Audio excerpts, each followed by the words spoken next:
Audiovisual sources can give amazing insights into a number of different academic disciplines.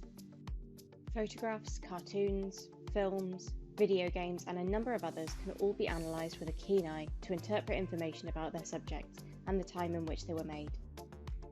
In this webinar, I'll be focusing on video sources, and will take you from why you should consider using video sources in your research, to how to find video sources, how to search for them in Adam Matthew products, and the questions to ask when working out, should I use this source? I'll then look at how to analyse video sources, the initial questions to ask of a primary source, how interrogating a video source is different from interrogating a textual source, and I'll provide a list of things to think about when analysing video sources. Since film was developed in France in the late 19th century, video sources are some of the most important resources available to us when analysing the experience of the 20th century and beyond. Using primary sources in research allows researchers and students to foster a deeper understanding of the event or concept that they're examining, and each primary source that they use in this research provides another piece of that puzzle. Adding audiovisual sources into the sources that you're already using can help to widen your research and critically inform your close reading of textual primary sources. Comparing textual and audiovisual sources can help you to examine the options and constraints of your textual sources, while considering the assumptions and values of your secondary sources. If you're considering using them in teaching, also remember that audiovisual sources can be more accessible to students at many different levels. Students at most levels are able to analyse audiovisual sources, building on each question they are asking about the source to build up their understanding. It can also help students to understand the need to question the veracity of a source, to start thinking about the reliability of a narrator or creator. Connecting a primary source to the context in which it was created and synthesizing information from multiple sources encourages students to construct knowledge from reasoned conclusions. This can also be an excellent way to encourage students to unpack assumptions about a period or culture from textual sources and begin to learn how to problematize the process of source evaluation. Some Adam Matthew products are based around audiovisual sources, such as Socialism on Film, which is a collection of films, or Ethnomusicology, which contains a host of audio recordings. But many other collections also contain video sources, both primary and secondary. For instance, Migration to New Worlds contains a number of fascinating oral histories, some as audio recordings and some as filmed interviews. Victorian popular culture includes early cinema footage from between 1894 and 1926. Clips of Charlie Chaplin, documentary footage, and early special effects. Medical Services and Warfare has a section dedicated to audiovisual sources. There are also many video secondary sources, interviews with academics and archivists, which can give context to the primary sources that you're looking at, such as this one from Food and Drink in History, in which Ken Albala from the University of the Pacific cooks a 16th century recipe. So I'm going to be cooking today a 16th century recipe for you from Cristoforo di Messisbugo, who cooked at the court of Ferrara in the 1520s and recorded all the banquets that he served there and the number of dishes and all the ingredients, and has some wonderful recipes.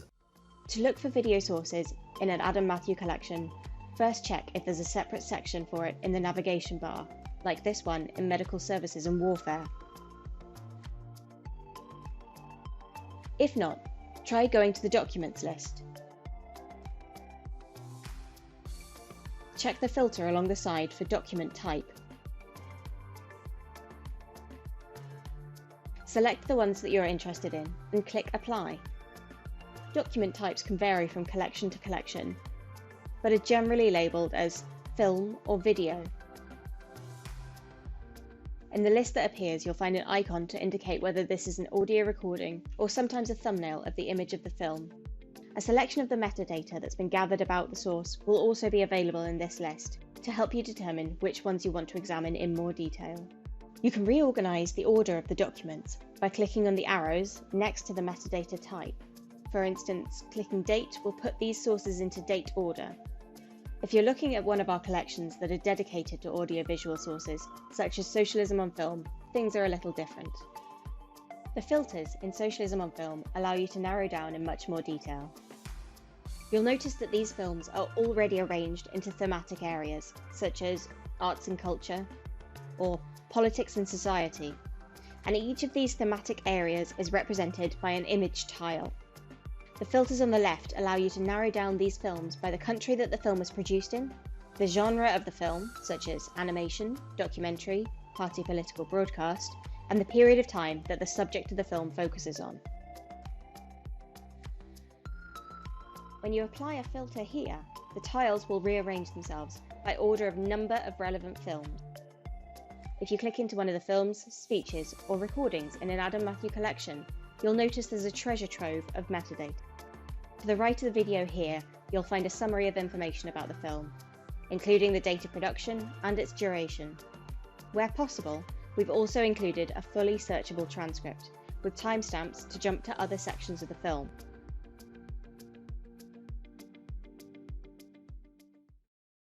Well, my first choice of an occupation was that of creche nurse, but I couldn't, or rather, I will not be able to work as a nurse.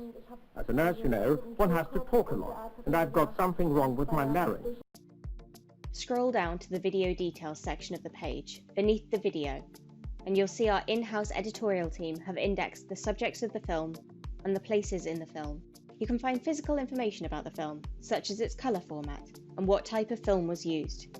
Each of these terms is also searchable, and this kind of indexing has been done across the majority of our products. When looking for video sources, you need to consider a few things. Are there any discipline-specific conventions for video use in your field? If you're using this in a multimedia presentation, your institute might have conventions or criteria. If you're hoping to use the raw data for scientific analysis, you might require specific criteria, content, file type, file size. If you're thinking of using a video source in teaching, consider the accessibility of the source, whether it can be used and interpreted by everyone that accesses it, including those who are using assistive and inclusive technology.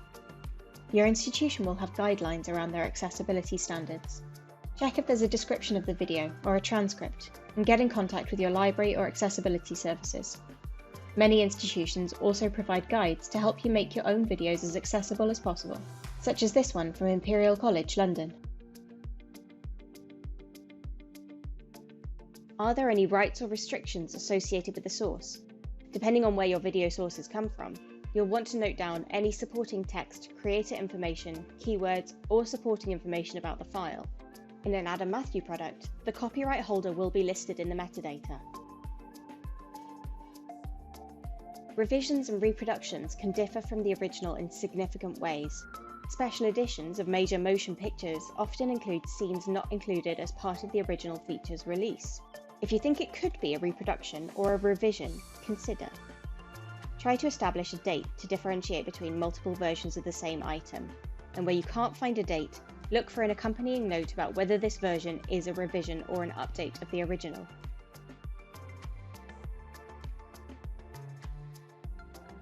If this source has been translated, check for information about the translation. When was it translated, and by whom? For feature films, check for major discrepancies in running time. Compare the running time of your source with a catalogue, such as the American Film Institute catalogue. Note how they show a number of different running times for 2001: A Space Odyssey, depending on the cut. Which dimensions was the video originally meant to be viewed in? By changing the dimension, you could also be losing a part of the image which might or might not be significant.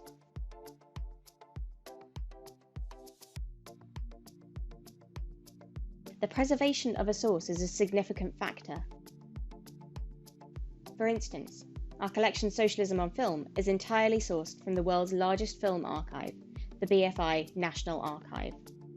That information is covered in the introductory section and in our secondary sources.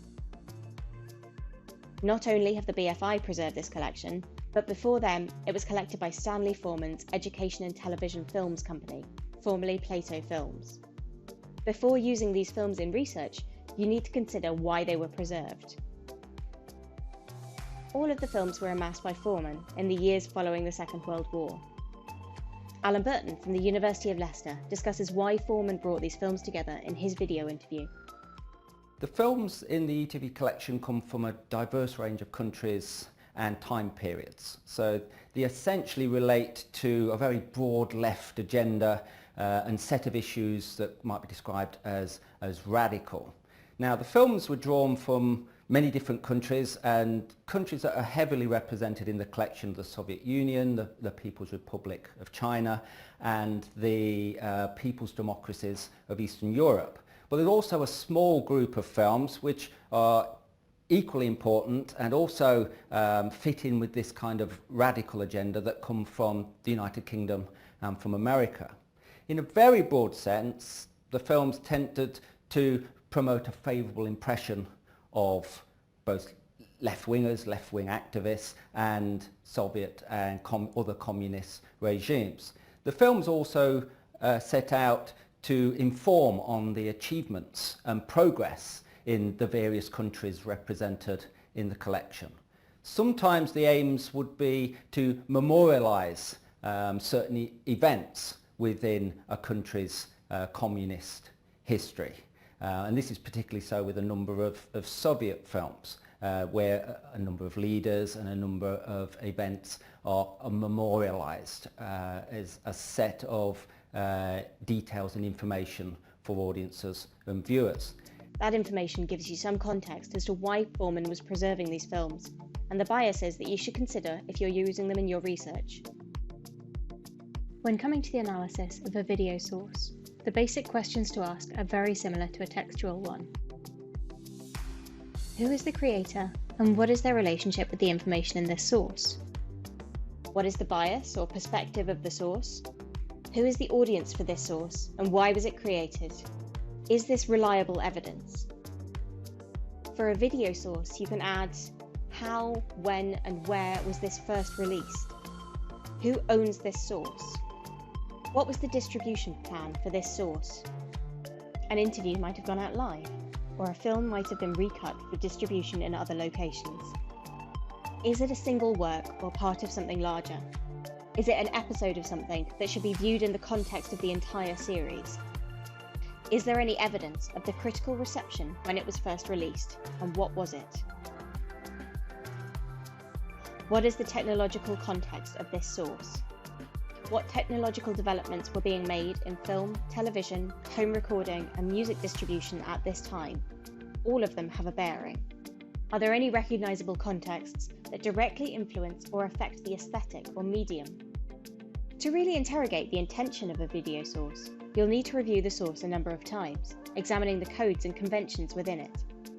When first approaching video sources, I would recommend jotting down notes each time that you review the source to help understand the different layers or meanings.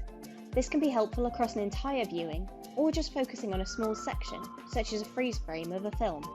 For instance, when looking at a film for the first time, I focus on the following questions. Visual cues. You can read visual images much like reading a textual source. Why is the camera positioned where it is? A close-up or a long shot can carry significant weight. A close-up shot could convey intimacy or a concealment. A long shot can help the audience take in background for context. Would it make a difference if the camera were to be positioned somewhere else in this scene, or angled differently? Which colours have been used and for what effect? Colours can link stories or characters together, or an intensity of colour could signify depth of emotion. Also consider, was this originally shot in colour, or was it colorised later? What is your eye drawn to most within this shot or scene? Why is your eye drawn there? Is it being deliberately drawn there by choices made by the director? Where was this shot? Was it filmed on location or on a soundstage? Sound cues. What sound is there? There are a number of different ways that sound could come to influence a video source. Vocal sound, such as talking, sighs, or voiceover. This is where the camping club comes in. An organized Music, sound effects, and silence. The absence of sound has as big an influence as the presence of it. Is there atmospheric sound, which could be continuous, or are there short spots of sound? Are there music or sound effects? Do you have any information about whether the sound effects were created live? Is the sound trying to influence the mood? What might the presence of that sound be trying to do to the audience? Would this be significantly different without sound? If there is talking, what is being said? Has this film been dubbed, or are these the voices of people on screen? Can you tell anything about the speakers from their voices? As I mentioned earlier, a large amount of the video sources in Adam Matthew products have transcripts. These can be found to the right of the videos. Others are smaller. They're in the heart of the country, on the coast, everywhere. And you can search through the transcripts using the search bar here.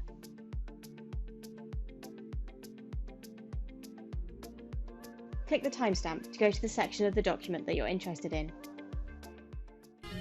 For an inclusive amount, he receives route maps, a ferry booking service, and a carnet that gives access to many European camps. Don't forget, though, a transcript alone won't convey the intonation and gestures of how that speech is delivered, or the interplay between people in a scene, the speaker, and the audience. Audience cues. Who is the audience for this source? Does viewing this source change your initial impression of who the audience is? Is there any marketing or promotional material? The marketing and promotional materials for popular products can convey intended audience very clearly, especially in a busy or competitive market. For major motion pictures, many of the producers and distributors are part of large conglomerates and will have a range of different ways to promote their work. Translation. Has this film been translated from its original language? Think back to checking for reproduction or versions of this source. A translation is an interpretation of a source. Who did that translation? Was it translated by the people who originally made the source, or has it been translated by someone else? If so, what was their reason for translating it? And what potential bias could they have brought to that translation? Why was it translated? Was it translated to open it up to new audiences? What is the difference between the original intended audience and this new one?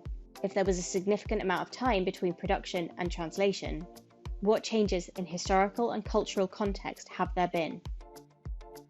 When it comes to video sources, the clear through line from working out which sources to use, to analysing that source, to determining its worth for your research are the two questions. Who made this, and who did they make it for? If you'd like to know more about the different types of sources available in Adam Matthew products, why not check out our website? Perhaps look at the oral histories in Migration to New World, or check out the incredible recordings in ethnomusicology.